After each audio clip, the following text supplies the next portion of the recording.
మూడవ వర్తమానంగా చూసుకుందాం, ప్రార్థన చేసుకుంటాము. ప్రేమగల తండ్రి, పరిశుద్ధుడైన మా దేవ, చివరి వర్తమానం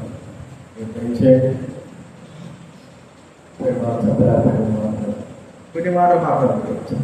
కృతజ్ఞతలు చెల్లిస్తూ యేసు నామమున ప్రార్థించి వెళ్తున్నా తండ్రి.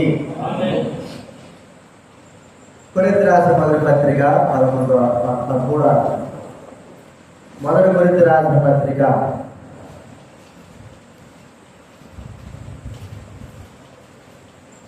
13వ అధ్యాయము చివరి వచనం అందరూ కూడా చదువుతుందా?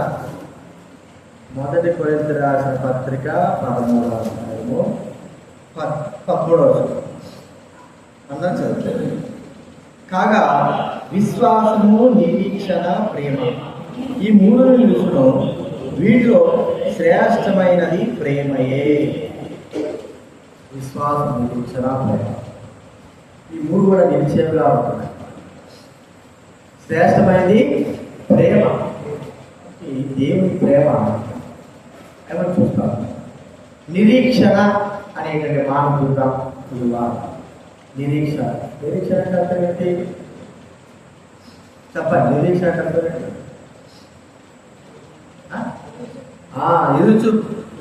ఎదురుచూపుగా చూడడం, ఎదురుచూపు కలిగి ఉండడం. దాని గురించి మనం ఎదురు చూస్తాం. ఏదైనా మనకు ఒక మనిషి రావాలి, ఏదైనా ఒక వస్తువు రావాలి, ఎదురు చూస్తూ ఉంటాం. ఎప్పుడు వస్తుందా, ఇప్పుడు చూసుకున్నావా, ఏమిటి, ఎలాగా. మరి మన నిరీక్షణ ఏమిటి? మన నిరీక్షణ ఏమై ఉన్నది? మన నిరీక్షణ ఎవరండి? యేసు క్రీస్తు వారి. యేసు క్రీస్తు యొక్క రాకడ కొరకు మనము ఎదురు చూసేవారంగా, నిరీక్షించేవారంగా ఉండాలి. ఎందుకు? ఈ లోకంలో ఆయన రాకడ వచ్చినప్పుడు ప్రేమిన వారి కదా మనం ఎత్తబడే వారంగా ఉంటాం. ఒకవేళ ఎందుకంటే ఈ శ్రమలు, కష్టాలని కూడా ఆ సమయంలో మనకు తీరిపోతాయి. ఆయన రాకడ వస్తా ఉన్నాయి. ఆయన రాకడ కొరకై నిర్మలమైన హృదయం కలిగిన వారంగా, ప్రార్థనా జీవితం కలిగిన వారంగా, ఎదురు చూసే వారంగా ఉండాలి. ప్రభావం ఎప్పుడు వస్తారు, ఎప్పుడు ఇచ్చి మమ్మల్ని తీసుకురాస్తారు, ఎప్పుడు వస్తావు మా అక్కడికి వాడు వాడు ఎదురు చూస్తా ఉంటాడు. మనకు తెలియదు కానీ ఎవరు ఎదురు చూస్తున్నాడు? మా అమ్మాయి ఎప్పుడు వస్తుంది, మా నాయన ఎప్పుడు వస్తాడు. 2 సంవత్సరాలు కాదు కదా, వాడి సంవత్సరాలు తెలియదు కానీ వాడు వస్తాడు అనుకుంటూనే ఉంటాడు. అంటే 2 సంవత్సరాలు చాలా టైం పడుతుంది కానీ మొత్తానికి మాత్రం వస్తుంది. వాడి ఆశ ఒక దినాన నెరవేరచ్చు, ముందుగానే నెరవేరచ్చు, త్వరగా కూడా రావచ్చు అనుకున్న తారీఖుల కంటే. అలాగే ప్రభువైన యేసు క్రీస్తు వారి రాకడ మనం ఎదురు చూసే భాగంగా ఉండాలి. నిరీక్షణ, ఈ నిరీక్షణ ప్రభు కొరకే. వచ్చేట ముందు మనము ఆ రాకడ కొరకై నిరీక్షించే వారమైన మనము చేయవలసిన పని ఏంటంటే సిద్ధపడిన వారంగా ఉండాలి. అర్థమైందా? సిద్ధపాటు. దానికి ఒక ఉదాహరణ ఆదికాండం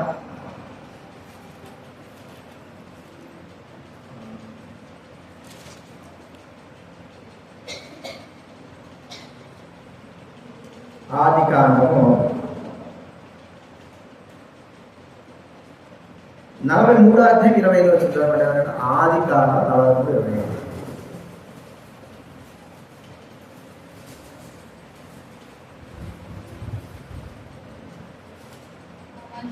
ఆ మనుషుడు వారిని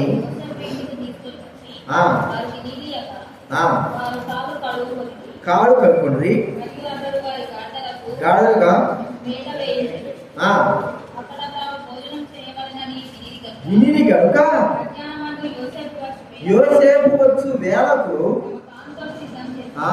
యోసేపు వచ్చే వేళకు ఇంకా రాలా యోసేపు భోజనం చేయాలా. మనం కూడా ఎక్కడ భోజనం చేయాలా చెప్పండి? పరలోకంలో పెళ్లి విందులో మనం కూడా ఏమన్నాము? భోజనంకు వెళ్తాం.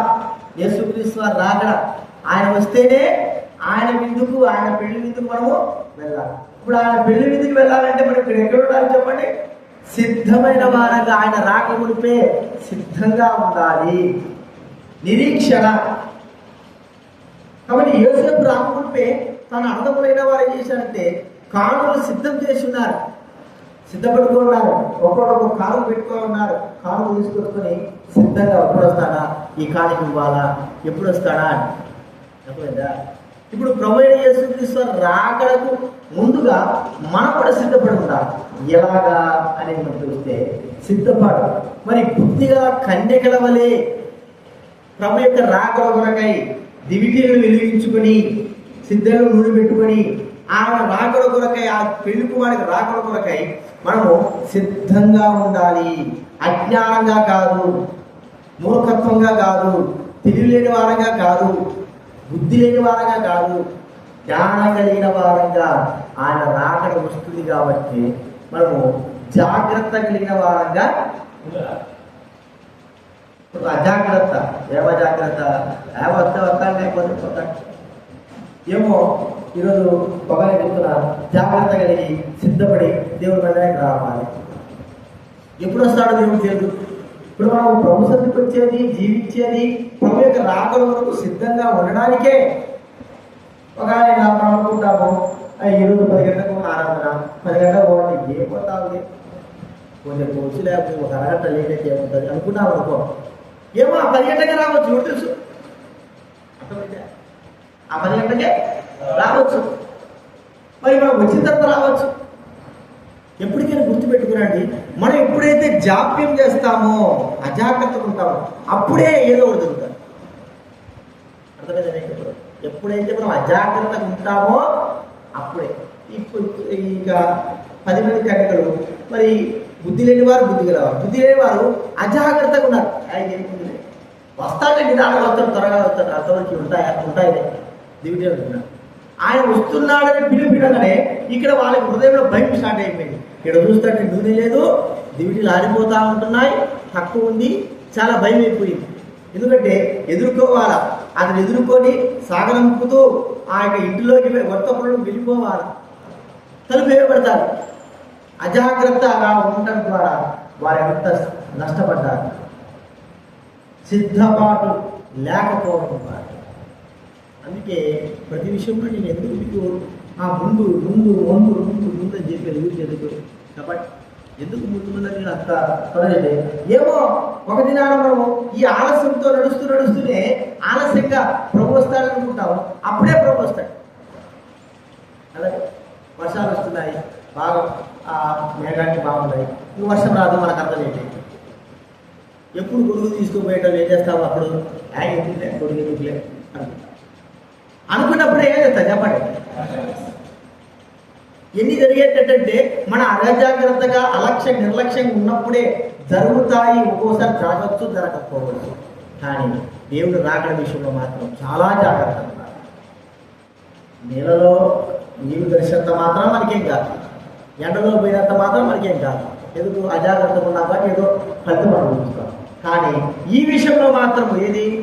దేవుడు రాకడ విషయంలో నిర్లక్ష్యంగా ఉంటే, విడవబడితే మరి ఎంత నష్టపడతామో తెలుసుకోవాలి. అందుకే నేను చెప్పేది, ఈ పనులను గురించుకోండి. త్వరగా త్వరగా త్వరగా త్వరగా నిదానం అనే మాటే చివరికి ఏసుప్రవచనం నిదానం రావడం జరుగుతుంది, పోవడం. ఎంతసేపట్లో ప్రభు వస్తాడు చెప్పాలి. ఎంతసేపట్లో వస్తాడు ప్రభు? రెప్పపాటు అంటే ఇంకెంత సిద్ధంగా ఉండాలి కదా. అట్లా చూసాడు, కళ్ళు చూసి కనిపించాను కదా, రావడం జరిగిపోతుంది కాబట్టి కూర్చోండి. కళ్ళు మూసి కళ్ళు తెసేలాగా వేసుకోవడం రావడం జరిగిపోతుంది, వెళ్ళిపోవడం కూడా జరిగిపోతుంది.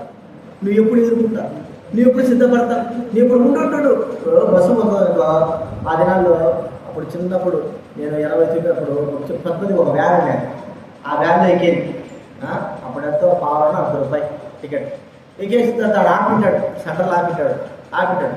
ఏం చేస్తారు కొంతమంది, దిగేసి ఎప్పుడు ఉండదు పనులు, అప్పుడు ఎక్కిన తర్వాత సీటు పెట్టుకొని తర్వాత అంగడిలోకి పోతారు, షాప్లోకి పోతారు, పోయేసి అన్ని కొనుక్కొని వస్తాడు. ఇది స్టార్ట్ చేస్తాడు కూడా సమయానికి ఒక రకంగా 10 నిమిషాలు స్టార్ట్ చేస్తారు.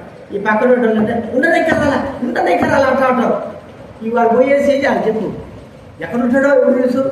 వాడు పోయి రారా అని పిలుస్తూ ఉంటే వాడు గట్టిగా విలువాలా ఆ జనాలు, ఉండనే కదాలంటాడు. ఇప్పుడు అట్లా లేవు. అర్థమైందా? ఎక్కితే నువ్వు రాకపో ఏం చేస్తావు చెప్పండి? వాడమే వస్తే ఉంటుంది. ఇక ప్రజలు వచ్చాయి అంటే నీకోసం కూడా ఉంటాడయా, నీకోసం ఒక్కరి కోసం అంత పని ఆపుతాడా? ఆ దినాలు ఆపేవాడు. రైలు కూడా అట్టే ఉండేది, లేటుగా ఒక్కోసారి లేటు కలిసింది. కానీ అది ఒక దినానికి నష్టమే. కానీ ఇప్పుడు మనము జాగ్రత్తగా ఉంటాం. నిరీక్షణ ప్రస్తావం.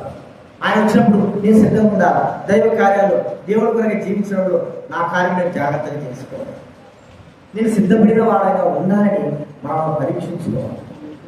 కాబట్టి సిద్ధపాటు, నిరీక్షణ దేని చూపిస్తారు మనం చెప్పండి? సిద్ధపాటుని. సిద్ధంగా ఉండి ఆయన రాక మునిపే మనం సిద్ధపరచుకొని ఆయన వచ్చిన తర్వాత ఆయనతో పాటు వెళ్ళగలిగేటువంటి ఆ స్థితి కలిగిన వారంగా మనం ఉండాలని ప్రభు ఇక్కడ మనతో మాట్లాడతాం. కన్యకలు బుద్ధి లేని కన్యకల గురించి చెప్పా, బుద్ధి గల గురించి చెప్పారు. వాళ్ళు అలక్ష్య నిర్లక్ష్యం, గృహ నిర్వాహకుడు. మరి ఆయన యజమాని ఎప్పుడు వస్తాడో తెలియదు. జాగ్రత్తగా ఉన్నారంటే వాడు ఇష్టం తాగుతా దాసులు పడతాడు. అనుకున్నది గడియలో వచ్చేసాడు. యజమాని వచ్చాడు. ఏ అధికారం అయితే ఇచ్చిన ఆ వ్యక్తిని మరి ఎంతో నాశనం చేస్తూ వచ్చాడు. అనుకున్నగా అదే మనకు జరగకూడదు.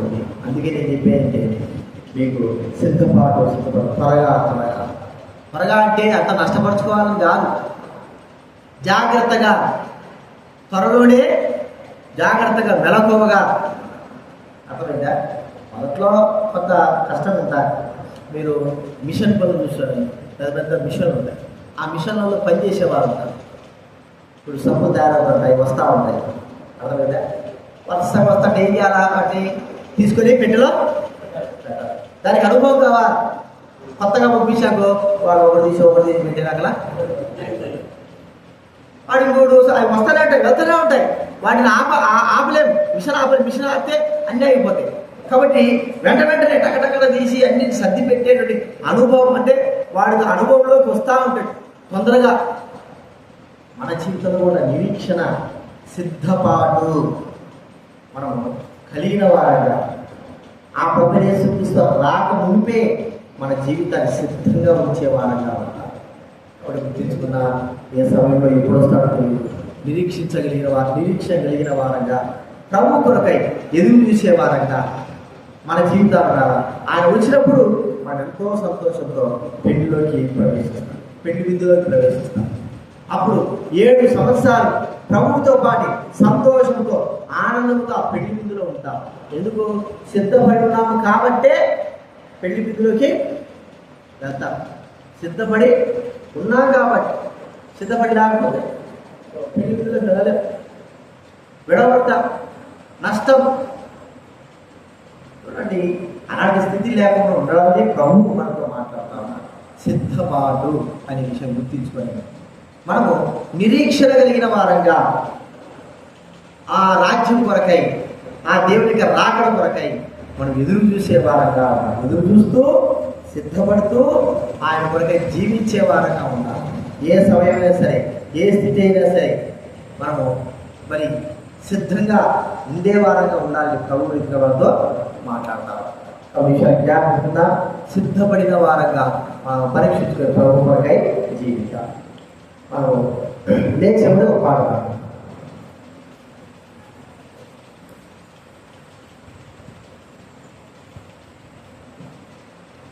లేచేప్పుడు ఒక పాట పాడుతున్నాం.